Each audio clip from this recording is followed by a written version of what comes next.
नाड़ी जंग पुत्र, महाबली, महाशक्तिशाली असुर कुलभूषण मूर राजसभा में पधार रहे हैं।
मेरे बंदी पुत्र मूर, मैं वो अभागा पिता हूं जिसने तुम जैसे महाबली पुत्र को विवश होकर तुम्हारे विद्रोह के कारण बंदी बनाया है।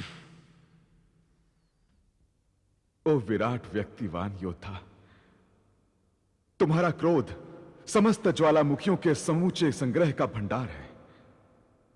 सूर्य के तेज का भी हरण करने वाले तुम्हारे व्यक्तित्व को श्रृंखलाओं में जकड़कर कारागार में बंद कर देना हमारा कर्तव्य हो गया था। यह हमारा दुर्भाग्य है कि एक राजा पिता का बंदी उसी का विद्रोही पुत्र है। हे पुत्र, हम पिता होकर तुम्हारे हृदय की हर धड़कन के अत्यंत समीप हैं। इस बात की साक्षी तुम्हारी ये बिलखती रोती हुई अभागन माता है, जिसने आज तक हमारे साथ अन्न जल ग्रहण नहीं किया है।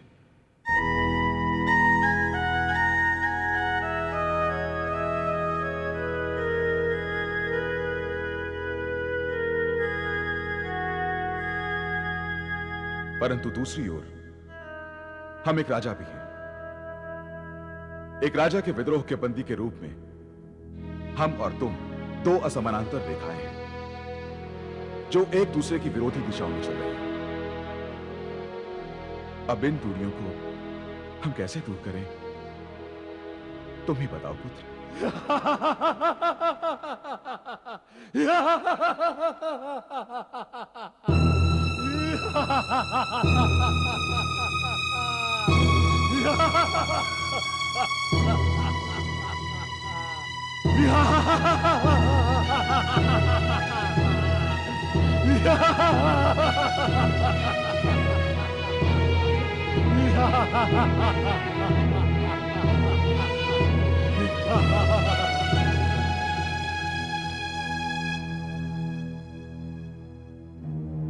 पिताश्री, आपका ये प्रलाप एक कायर असुर अधिनायक के अतिरिक्त और कुछ भी नहीं।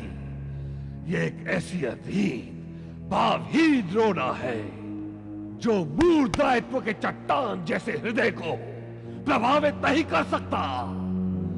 आपको असुरों के इस महान सिंहासन पर एक क्षण भी बैठने का अधिकार नहीं है।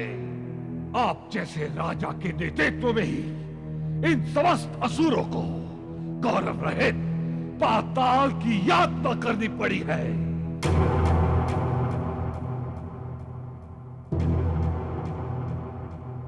ये राज सिंहासन का छत्र छत्र नहीं, राजा की स्तंभ है।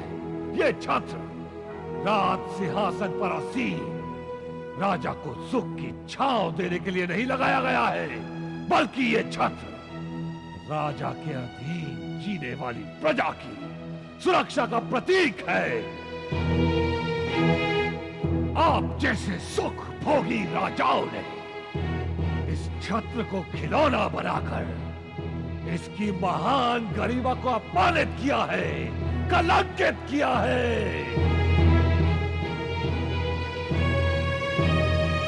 आप जैसे स्वाभिमानहीन राजा का पुत्र होने के नाते मेरा मस्तक लज्जा से झुक गया है। यही विद्रोह है मेरा आपसे और आप जैसे राजा से। तुम्हारी प्रबल महत्वाकांक्षाओं ने तुम्हें अंधा बना दिया है बंदी युवराज। क्या तुम अपनी महत्वाकांक्षाओं के परिणाम से परिचित नहीं हो? तुम्हारा विद्रोह तो इतना भी नहीं जानता कि देव शक्ति तथा असुर शक्ति में घोर अंतर है। जिन देवताओं के संरक्षक स्वयं भगवान विष्णु हो, भला उन्हें कौन डिगा सकता है? तुम्हारी अंधी महत्वाकांक्षाओं के नेत्र होते तो तुम कभी भी असुर संस्कृति को शापित ना करते। असुर राज मेरी महत्वाकांक्षा को आप केवल मेरी महत्वाकांक्षा कहकर अपमानित कर रहे हैं। ये महत्वाकांक्षा सारे असुर समाज की महत्वाकांक्षा है, जिस विष्णु का प्रमाण आप दे रहे हैं। कितनी ही बार मधु और केतव जैसे दानवों ने उसे धूल चटाई। महाराज बलि जैसे विराट व्यक्तित्व के समक्ष विष्णु को पावन उंगल का बोना भिखारी भी बनना पड़ा है। वो तो आप जैसे राजा हैं, जिनकी कायर मान्यताओं ने पाताल को असुरों की नियति बनाया है। इस अपराध के अपराधी आप हैं। देवता आकाश की ऊंचाई में स्वर्ग का राज्य भोगे और हम असुर नर्क के नीचे पाताल में चोरों की भांति कारागार का जीवन जिए। क्यों?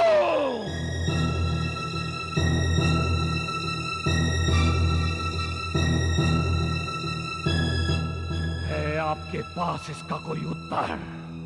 कब तक असुर जाति हीन मनुष्य की धरती के नीचे पाताल में सड़ने पर विवश रहेगी? कब तक? नमस्ते नमस्ते नमस्ते